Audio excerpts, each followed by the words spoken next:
Hey everyone, welcome back to the channel. In today's video, I'm going to show you how to make a playlist on Spotify. It's really simple and easy. First of all, just open up the Spotify application and then make sure you are logged into your account.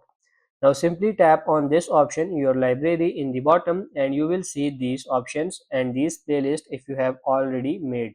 Now to make a new playlist, you can see this plus button in the top right corner. Just simply tap on it and then you have to choose playlist here.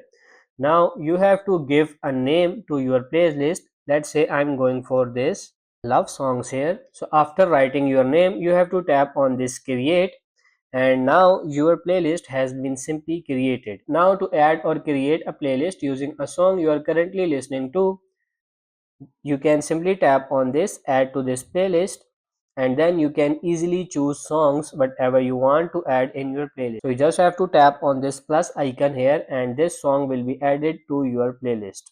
Or what else you can do, let's say you are listening a song and you just loved it, you have to tap on these three dots here and then you have to tap on this add to playlist, and then these are the playlist. We just made this love songs. You just have to select that playlist and simply tap on this done, and these songs will be added to your playlist. So that's pretty much it for this video. I hope this video was helpful. If it is, like it and subscribe to the channel. Thank you.